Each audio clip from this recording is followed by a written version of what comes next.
Did you know that in 2025 alone, 3 out of the FBI's 10 most wanted fugitives have already been caught? These are people who were once considered ghosts, only to be brought down by relentless investigations, high-tech tracking, and a bit of luck. And the year's not even over yet. Thank you for joining us today as we share the news of the latest addition to the FBI's list of the 10 most wanted fugitives. Over the decades, more than 500 fugitives have found their names printed in bold letters for the world to see. Nearly all of them, over 93%, have eventually been tracked down, arrested, and brought to justice. That means hundreds of killers, kidnappers, fraudsters, and terrorists have been taken off the streets, thanks in part to tips from ordinary citizens who saw a face and made a call. But the ones who are still out there? They're the ghosts. And in today's video, we're diving into these very people, fugitives who've spent years evading some of the most resourceful and relentless law enforcement agents in the world, starting with the woman who's been on the run for nearly 8 years, Ruja Ignatova. Known around the globe as the Crypto Queen, Ruja isn't just infamous because she's one of the few women to ever appear on this legendary list. She's infamous because of the scale and boldness of her crime. Her rise to notoriety began with the promise of a revolution in money itself. In 2016, she walked onto the stage of London's Wembley Arena in a floor-length blazing red gown that caught every light in the room. She told the thousands in the audience and the millions watching online that her cryptocurrency, OneCoin, would not only compete with Bitcoin, it would destroy it. In 2 years' time, she claimed, OneCoin would be the one true coin, the global currency of the future. It is really a pleasure for me to be here 1.5 years after we launched our cryptocurrency OneCoin. I think today we spoke a lot about the network, the vision for the network, how big we want to be. But as always, I want us to remember what this network is about. This network was created to become and to fuel the growth of OneCoin, which I strongly believe will be the #1 cryptocurrency worldwide. Between 2014 and 2016, investors around the world poured over $4 billion into the project. More than 50 million came from hopeful individuals in the United States alone. People didn't just see Ruja as an entrepreneur. They saw her as a visionary who could make them rich beyond their dreams. She promised returns 5 times, even 10 times the original investment. But there was one devastating truth Ruja never revealed. OneCoin was a complete fabrication. There was no blockchain, no functioning exchange, and no way for investors to ever cash out. It wasn't a breakthrough in cryptocurrency. It was a sophisticated Ponzi scheme dressed up in glamour and tech jargon, and Ruja played the role to perfection. By the time regulators began poking holes in her empire, it was too late. The money had been siphoned away, and in October of 2017, Ruja made her move. She boarded a flight from Bulgaria to Greece, and then she was gone. No public sightings, no confirmed leads, just silence. Later, leaked emails revealed the full extent of her manipulation. She referred to OneCoin as trash, mocked investors as idiots, and even joked with her partner Carl Greenwood about disappearing with the money and shifting the blame. Greenwood wasn't so lucky. He was caught, convicted of wire fraud and money laundering, and in 2023, sentenced to 20 years in federal prison. Ruja, however, has remained a step ahead. Fluent in 4 languages, armed with a PhD, and adept at crafting an image of elegance and intelligence, she could blend into high society anywhere in the world. Rumors swirl about her fate. Some say she underwent plastic surgery and now lives in luxury, surrounded by armed guards. Others believe she slips quietly between countries using a German passport, staying just far enough ahead of the law. And the most chilling theory was that she was murdered by former associates who feared she might expose them. Whatever the truth, one fact remains. She's still out there. And the United States Department of State is offering up to $5 million for information that leads to her arrest or conviction. 8 years later, the hunt for the crypto queen continues, and so does her legend. Omar Alexander Cardinus. You'd think that this overpound guy could never run far, let alone outpace the FBI. But you might want to think again, because Omar Alexander Cardinus has been evading the law since 2019. And he's not hiding because of some petty shoplifting or a bar fight gone wrong. No. He's wanted for cold-blooded murder, carried out in broad daylight, in the middle of a Los Angeles shopping center, with cameras rolling the whole time. The kind of crime that leaves you wondering how someone this visible could vanish so completely. It was August 15th, 2019, a hot summer afternoon in Los Angeles. The kind of day when life felt almost predictable. People were getting haircuts, shopping, grabbing something to eat. The air buzzed with the hum of normalcy. Somewhere in that crowd was Omar, moving through the strip mall like he had nothing to hide. He wasn't in a rush. He wasn't nervous. Surveillance footage shows him walking casually, blending into the scene as if he were just another customer looking for a place to cool off.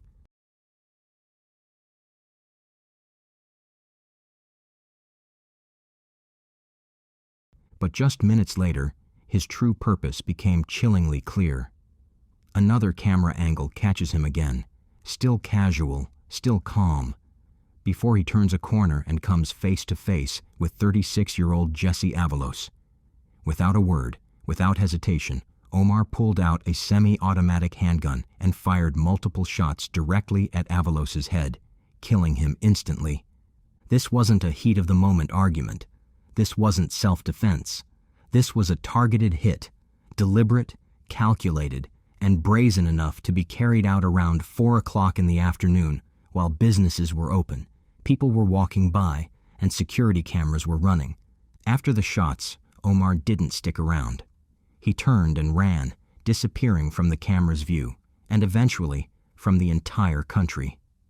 Authorities believe Omar is tied to the Pier Street Gang, a violent Los Angeles street crew with deep ties to organized crime. On the streets, he's known simply as Omar, which makes him harder to track.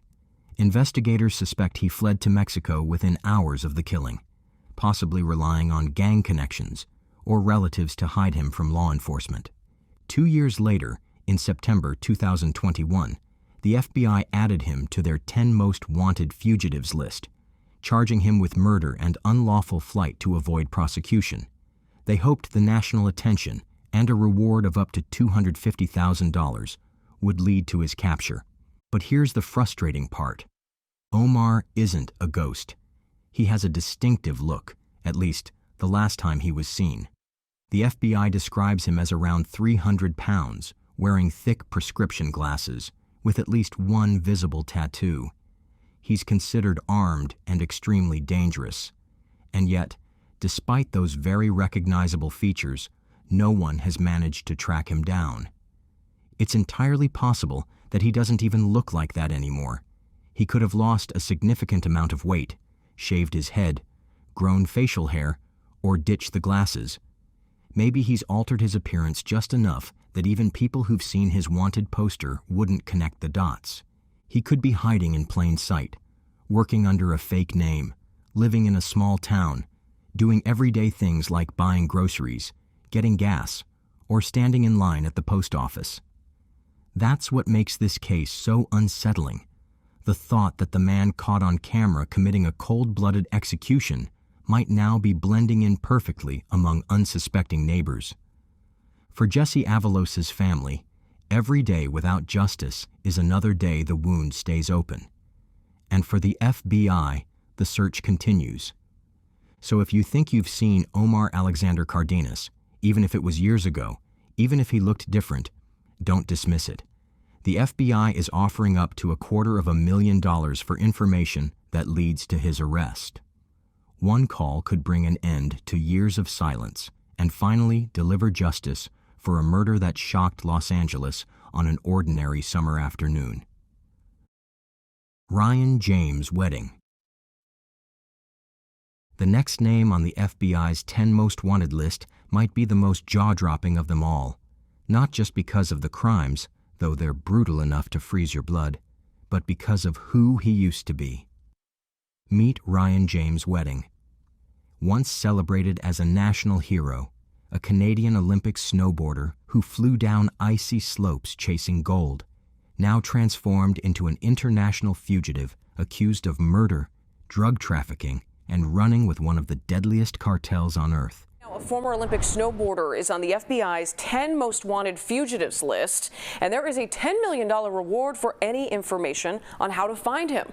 Ryan Wedding is a Canadian national who competed at the 2002 Games in Salt Lake City. He is accused of trafficking drugs from Colombia through Mexico and the U.S. into Canada. Born on September 14, 1981 in Canada, Ryan was raised in a family of athletes. Ski racing was practically in his DNA. He learned the sport at his grandparents' mountain lodge and grew into one of the country's top snowboarders. He represented Canada on the world stage, living the dream of every young athlete. But somewhere between the medals and the endorsements, cracks began to show. Those cracks split wide open in 2008 when Ryan tried to buy cocaine from an undercover U.S. federal agent. The fall was swift and public. By 2010, he was sentenced to 4 years in federal prison. For most people, prison would be the rock-bottom moment, the wake-up call to change course. For Ryan, it became a stepping stone, because when he walked out of those prison gates, he didn't go straight. He went global. By October of 2024, the U.S. Department of Justice unsealed a massive indictment against him. Ryan wasn't just dealing drugs anymore. He was allegedly running a transnational criminal enterprise tied to trafficking, murder, and attempted murder. Federal prosecutors say he was the mastermind behind Operation Giant Slalom, a sprawling, violent drug ring with a body count. The indictment ties him to the execution-style killings of Jagtar and Harbhajan Sidhu, a married couple in their 50s, gunned down in November 2023. Then came the killing of Mohammed Zafar in May of 2024, followed by an attempted murder just 1 month earlier. And that's not all. Ryan's close associate, Andrew Clark, was also charged with murdering Randy Fader in April 2024, a killing prosecutors allege happened under Ryan's direct orders.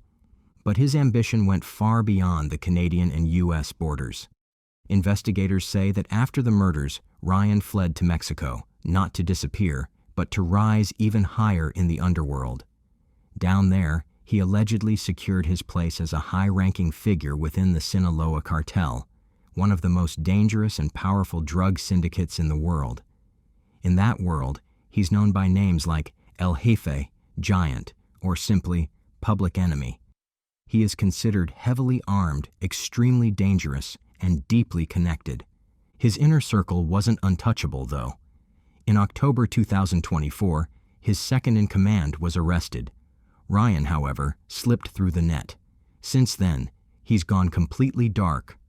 On March 6, 2025, Ryan officially replaced Alexis Flores on the FBI's 10 most wanted list, and the bounty placed on him is staggering, $10 million.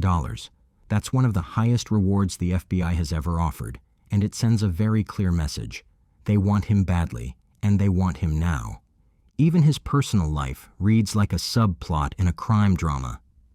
In 2011, while still serving time in prison, Ryan got married to a woman from British Columbia. The relationship didn't last. They separated, and she has since remarried. Ryan, meanwhile, only sank deeper into the criminal underworld.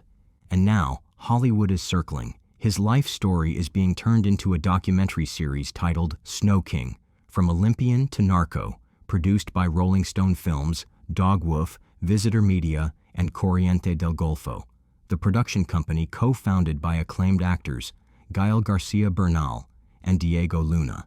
The series promises to pull back the curtain on how a Canadian athlete's pursuit of Olympic glory morphed into a violent empire of drugs, guns, and murder.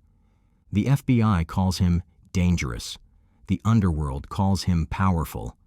And somewhere right now, Ryan James Wedding is out there, whether in a cartel stronghold or blending into a foreign city, living proof that sometimes the most dangerous criminals don't come from the streets. They come from the podium. Yulan Adonai Archaga Karias.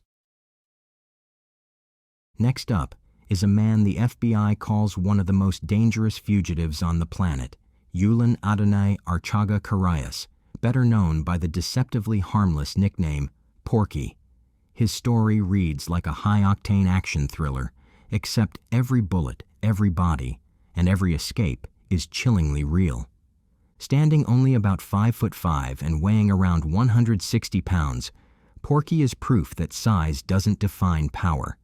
What he lacks in height, he more than makes up for in reach, influence, and pure brutality.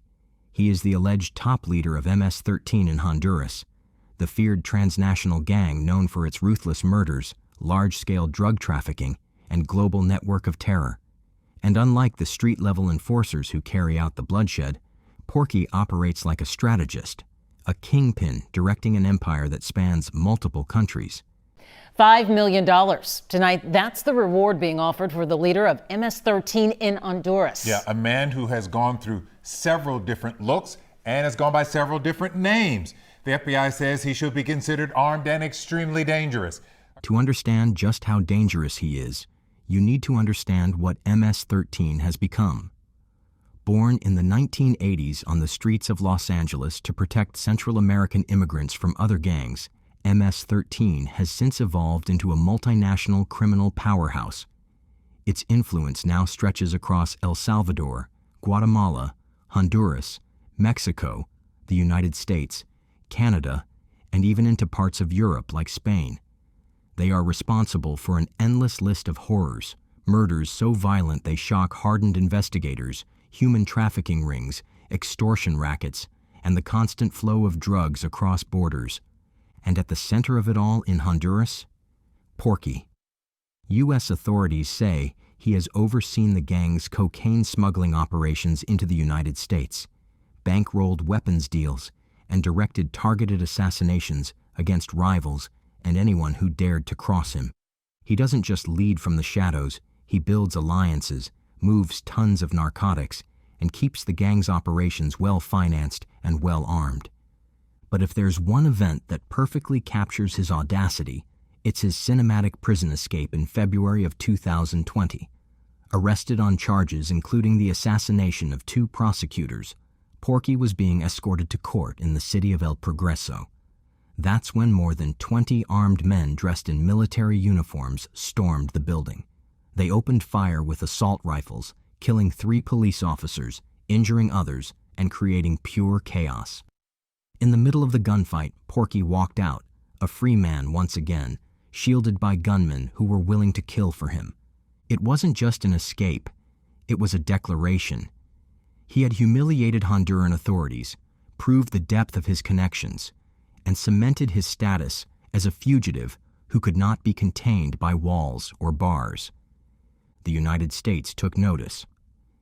In November 2021, Porky was added to the FBI's 10 Most Wanted list, and in April of 2025, the U.S. Secretary of State and Treasury jointly announced a staggering $5 million reward for information leading to his arrest. This isn't your average bounty. It's the kind of figure reserved for cartel bosses and terrorist leaders. And make no mistake, that's exactly how the FBI categorizes him, as a foreign terrorist whose reign of terror must end. Despite this global manhunt, Porky remains at large. Authorities believe he's still somewhere inside Honduras, shielded by layers of loyal operatives and corrupt allies. His communications are encrypted and routed through devices in places as far away as Israel and Poland, sophisticated methods designed to throw off tracking and surveillance. The $5 million reward isn't just about catching one man. It's about sending a message to the criminal underworld that no matter how many soldiers you command, no matter how many borders you hide behind, there's always someone hunting you. And right now, that someone is the FBI. Now here's a name that might not ring a bell for the average person: Giovanni Vicente Moscara Serrano. But don't mistake unfamiliarity for insignificance. As of 2025, he made history by becoming the first ever member of the notorious Tren de Aragua gang to land on the FBI's 10 Most Wanted list. That fact alone should send a chill straight down your spine. Because this isn't just about one fugitive, it's about the meteoric rise of one of the most violent and fast-growing criminal organizations in the entire Western Hemisphere. Known by the nickname El Viejo, Giovanni isn't some low-level enforcer or mid-tier operative. He's believed to be a senior leader, a key decision-maker in Tren de Aragua, a Venezuelan-born gang that has mutated into a sprawling transnational criminal empire. What started inside Venezuelan prison walls has spilled far beyond, establishing roots and dominion in Colombia, Brazil, Peru, Chile, Mexico, the United States, and beyond. Their business model is as ugly as it gets: drug trafficking, human smuggling, extortion, kidnapping, murder, and an overarching climate of terror. Wherever they go, fear follows. And at the top of one of the gang's deadliest branches stands El Viejo, a man whose reputation is built not just on violence, but on the precision with which he deploys it. To his followers, he's a leader. To his rivals, he's a death sentence waiting to be carried out. The FBI isn't treating him like just another gangster. Giovanni is charged with conspiracy to distribute massive quantities of cocaine, shipments moving through Colombia into the United States, fueling cartel wars and poisoning communities. But that's only part of the picture. He's also accused of providing material support to a terrorist organization. That charge shifts the narrative. Giovanni isn't just a criminal. He's being painted as a transnational terror threat. And here's why that matters. Labeling Tren de Aragua as a terrorist group means the U.S. sees them in the same light as global insurgencies and militant networks. When Giovanni's name replaced another long-hunted fugitive on the FBI's 10 Most Wanted list, it wasn't just a reshuffling. It was a clear signal that bringing him down is now a top priority. Authorities believe his fingerprints are on multiple murders, including the execution-style killings of rival gang members and the slaughter of innocent bystanders who happened to be in the wrong place at the wrong time. Each move of his organization leaves a trail of blood and intimidation that stretches across countries. And with El Viejo calling the shots, that trail only seemed to grow darker and longer. Now, for the part that should worry everyone, he's still out there. Investigators think he may be holed up in Honduras or Venezuela, living under false identities, protected by layers of armed bodyguards and fortified by communities too terrified to turn him in. His communications, routed through encrypted lines linked to countries far away from his hiding place, making his capture a logistical nightmare for even the most seasoned agents. The FBI describes him as armed and extremely dangerous, a man who commands loyalty through absolute fear and who won't hesitate to eliminate anyone who threatens him. And then there's the reward, $3 million. That's the kind of figure usually reserved for the most dangerous cartel leaders in the world. It's not just a bounty, it's a statement. The U.S. government doesn't just want him caught. They want his criminal network dismantled, his influence destroyed, and the message sent that even leaders of fast-rising criminal empires can be brought down. Alejandro Rosales Castillo. You might think a 17-year-old couldn't possibly be a cold-blooded killer. That kind of label is reserved for hardened criminals and seasoned gang members. But think again. At just 17, Alejandro became one of the youngest people ever to make the FBI's 10 Most Wanted Fugitives list. On the surface, he was an ordinary teenager from Arizona, soft-spoken, baby-faced, and unassuming. But beneath that innocent exterior was a darkness few saw coming, one that would end in a brutal murder and a desperate flight across borders. It began in 2016 in Charlotte, North Carolina. Alejandro was working at a local Shomar's restaurant when he met 23-year-old truck Kwan, Sandy Lai Lei. Sandy was the kind of person who left a mark on everyone she met, hard-working, ambitious, and with a kindness that made her easy to trust. The two dated briefly, but the relationship didn't last.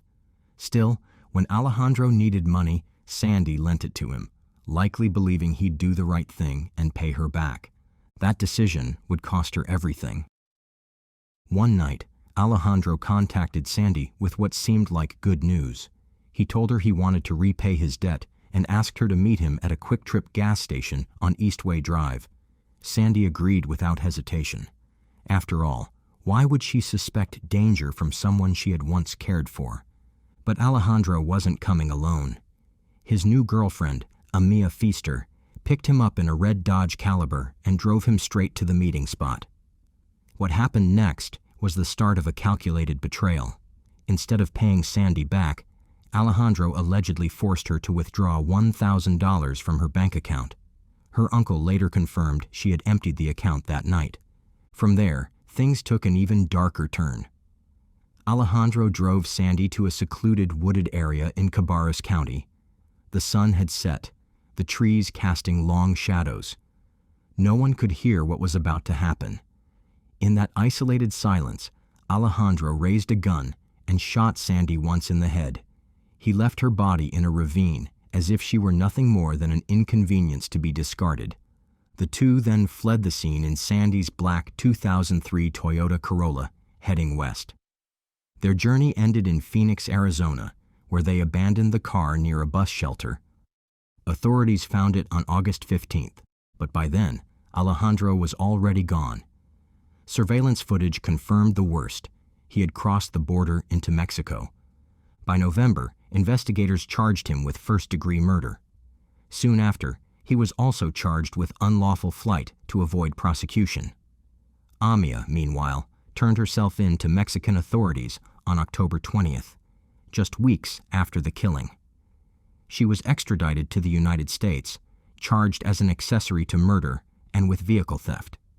Incredibly, she posted bond in January 2017 and was released. According to Amia, she and Alejandro had been hiding out with his cousins in Mexico, but Alejandro didn't stick around. Not long after, he vanished again, leaving her behind just as coldly as he had left Sandy in that ravine. Since then, he's been a ghost.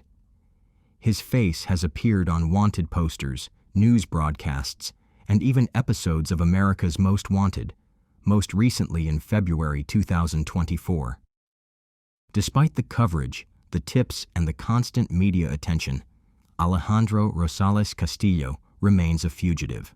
The FBI is offering a reward of up to $250,000 for any information leading to his arrest. Somewhere out there, a man who committed murder at 17 is still walking free, and unless someone comes forward, he'll keep living in the shadows, just one step ahead of the law. Bhadresh Kumar Chetanbhai Patel. Now let's talk about a man whose face might not look threatening at first glance, but behind. At first glance, he doesn't look like someone who could commit one of the most cold-blooded murders in recent memory. His face is calm, his expression almost ordinary, but that's the danger of appearances. Sometimes the most unassuming person is hiding the darkest secrets. Patel has been on the run for nearly a decade after brutally killing his own wife in a place no one could have imagined, in the back room of a Dunkin' Donuts. It was a calm Sunday evening, April 12th, 2015, in Hanover, Maryland. The store was quiet, the smell of coffee and baked goods lingering in the air.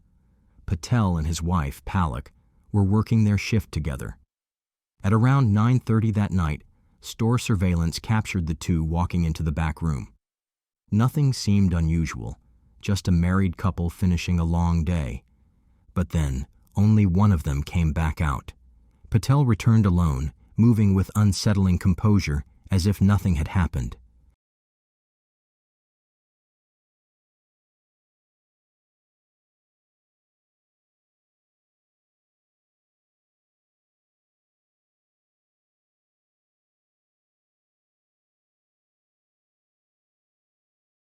Customers waiting at the counter started glancing around, wondering why no one was there to take their orders. Minutes ticked by. Finally, someone called the police. When officers arrived, They headed into the back, and what they found was nothing short of horrifying.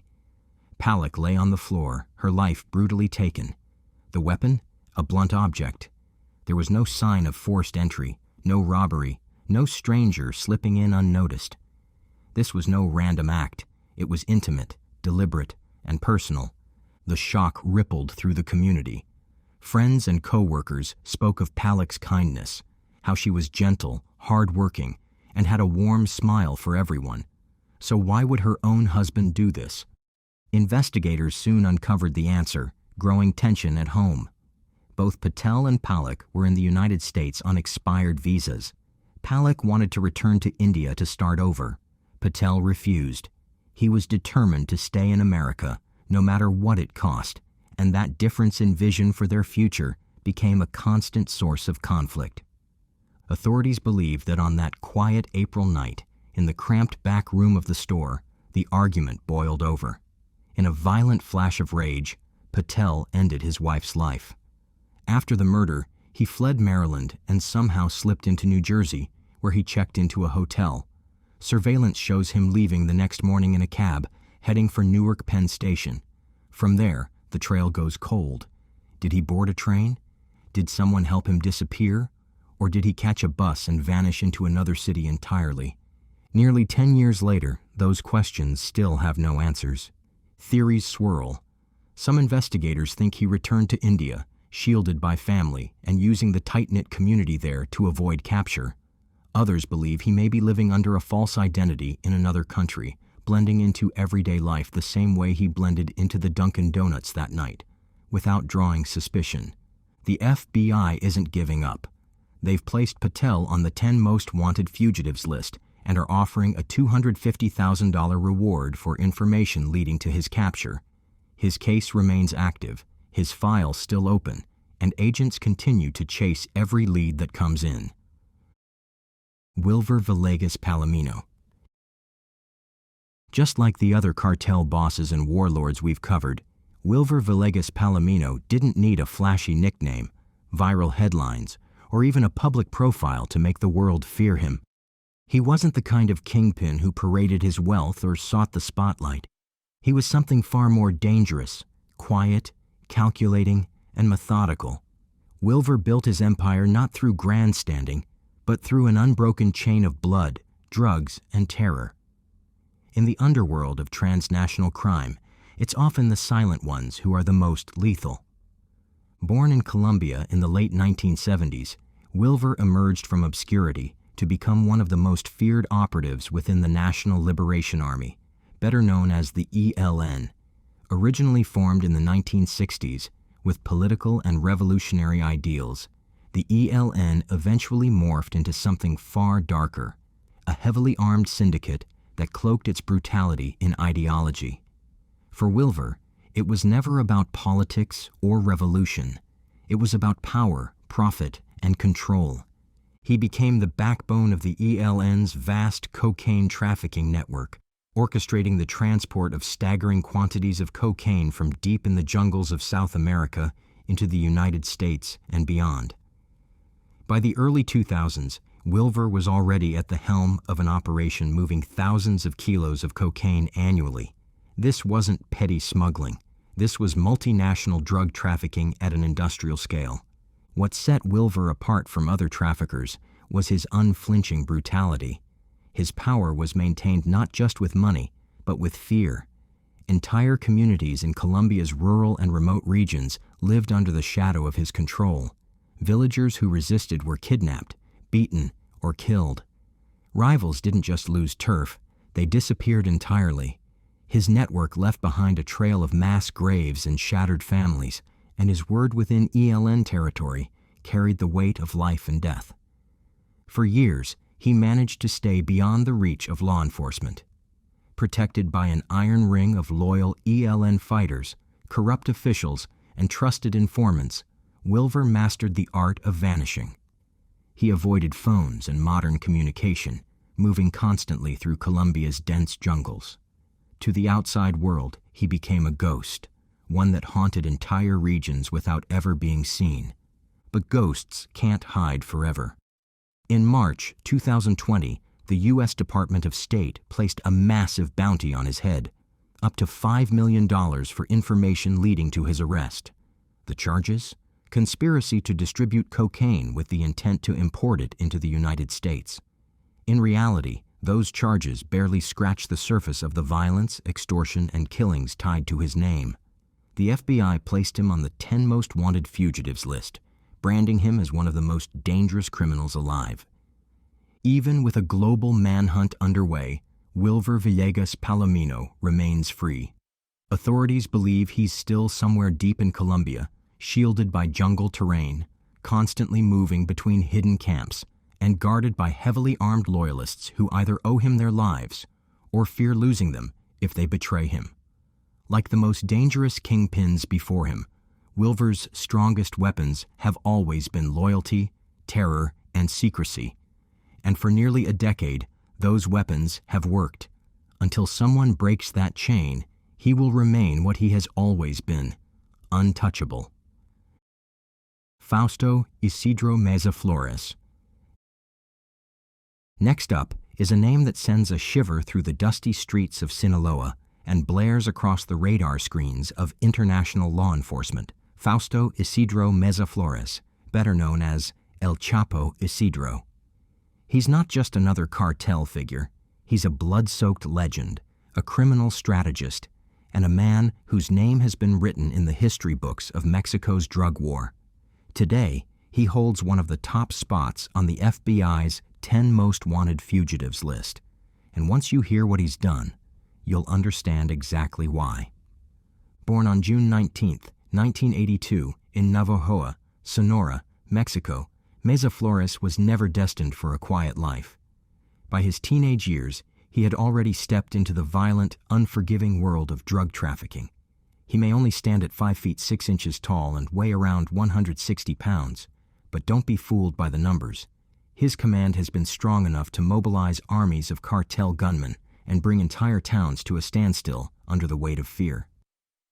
On February 4, 2025, he officially became the 533rd person ever added to the FBI's 10 most wanted list, replacing Donald Eugene Fields II, a convicted child sex trafficker. His career began under the banner of the Juarez cartel, working under the infamous Amado Carrillo Fuentes, the Lord of the Skies. But when Amado died during a botched plastic surgery in 1997, the young Mesa Flores made a decisive move. He jumped ship to the Beltran-Leyva cartel, a decision that would define the rest of his criminal life. There, he climbed the ranks with ruthless efficiency, gaining a reputation not just as a killer, but as a tactician, someone who could orchestrate violence with chilling precision. That reputation was cemented after December 2009, when cartel boss Arturo Beltran-Leyva was killed by the Mexican military. Many in the organization scattered. Some surrendered. Others crossed over to rival cartels. Not Mesa Flores. He stayed, and with fewer rivals in his way, he rose even higher. One of his most infamous moments came on July 1, 2010, in the border town of Tubutama, Sonora. It was here that his forces clashed with the Sinaloa cartel and their paramilitary arm, Gente Nueva. Mesa Flores, with backing from Los Zetas and his own fearsome group, Los Mazatlecos, turned the rural roads into a war zone. The shootout left about 30 people dead, with 11 vehicles riddled with bullets, some spray-painted with X's to mark cartel allegiance and prevent friendly fire. It wasn't just a battle. It was a statement to rivals, allies, and the government alike. El Chapo Isidro was not afraid of a fight. From the early 2000s onward, Mesa Flores' network has been responsible for smuggling staggering quantities of heroin, methamphetamine, cocaine, and marijuana through key trafficking routes, stretching from Mazatlan, Guamuchil, and Xua, all the way to tourist hubs like Los Cabos. Even after the Beltran-Leyva brothers fell, he became the right-hand man to Hector Beltran-Leyva and maintained control over entire territories, ensuring the cartel's operations never stopped. The government has tried to take him down more than once. On April 28, 2010, the Mexican military launched an operation in Choix to capture him. The attempt failed, though it left 2 soldiers and 12 cartel gunmen dead, including his close ally Omar Alfonso Rubio, known as El Chonte. Later, in December 2013, another hit came when his lieutenant Ignacio Nacho Gonzalez was arrested in Guasave. But like a hydra, every time one head was cut off, Mesa Flores found a way to grow stronger. The United States government has charged him with major drug trafficking and weapons violations. He's considered armed, extremely dangerous, and deeply embedded in Mexico's organized crime network. The U.S. Department of State's Narcotics Rewards Program has placed up to $5 million on his head, one of the largest rewards for a fugitive currently on the run.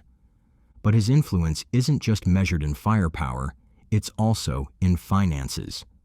On January 17, 2013, the U.S. Treasury's Office of Foreign Assets Control invoked the Kingpin Act, freezing the assets of Mesa Flores, 7 of his family members, and 3 businesses tied to laundering his drug profits. Still, even with his money trail exposed, his name broadcast across most wanted lists, and a price on his head, he has evaded capture. His last confirmed sighting came in January 2013, when he was spotted attending a youth basketball game in San Pedro Garza Garcia, Nuevo León. The fact that someone so high profile could appear in public, surrounded by civilians, and then melt back into hiding without a trace speaks volumes about the protection and power he still commands. Today, Fausto Isidro Mesa Flores remains a phantom in the Mexican underworld, a cartel mastermind whose empire continues to operate from the shadows. As long as he's free, his name will remain a chilling reminder that in the world of organized crime, sometimes the most dangerous enemies aren't the ones making headlines. They're the ones you can't catch. Cindy Rodriguez Singh. And lastly, we come to the newest face on the FBI's 10 most wanted fugitives list, and perhaps one of the most unsettling additions in recent years, Cindy Rodriguez Singh. At first glance, her name might not spark instant recognition. Her face doesn't scream danger. She doesn't fit the profile of a drug lord, a terrorist, or a seasoned hitman. But the case against her has shaken her community and horrified investigators. Beneath that seemingly ordinary exterior, the FBI believes, lies the chilling truth about what happened to her 6-year-old son. The story begins in Everman, Texas, a quiet suburban town where neighbors still wave to each other and children ride their bikes down tree-lined streets. Cindy lived here with her husband and her 7 children. But in May 2023, that picture-perfect facade shattered. Her youngest boy, Noel Alvarez, vanished without a trace. At first, it was treated as a missing child case. Police went door to door. Flyers were printed. Neighbors hoped it was just a case of a runaway child who would soon be found safe. But then the story started to shift, and every new detail made it darker. According to investigators, Cindy's own accounts of Noel's whereabouts were riddled with inconsistencies. She told one person that Noel was living with his father in Mexico. To another, she claimed she had given him to a woman at a grocery store. But detectives quickly dismissed those stories when cadaver dogs searched the family's home and alerted to possible human remains. By the time those searches took place, Cindy was gone. On March 22, 2023, just weeks before Noel's disappearance became public, Cindy fled the country. She didn't leave alone. She boarded an international flight to India with her husband and her 6 other children. Noel was not with them. As the investigation deepened, it became clear to law enforcement that this was no simple case of a missing child. This was a suspected homicide, and Cindy Rodriguez Singh was the prime suspect. Detectives believe she not only played a role in Noel's death, but actively worked to cover it up, misleading police at every turn.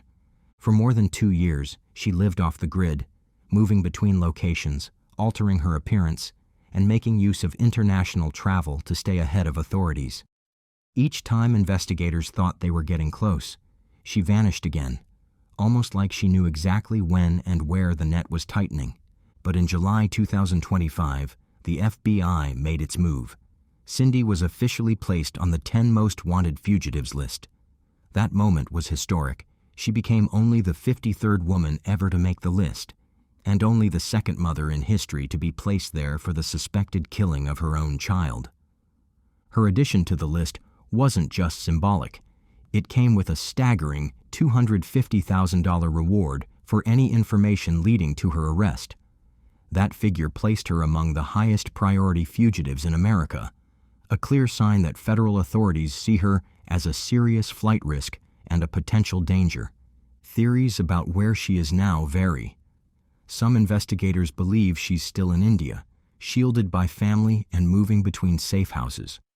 Others think she may have returned to the United States under a false identity, hiding in plain sight among unsuspecting neighbors. The FBI has issued a warning to the public. She could be anywhere, and anyone who sees her should not approach her. Her case is a grim reminder that fugitives don't always fit the stereotype. They're not always hardened men with a lifetime of crime behind them.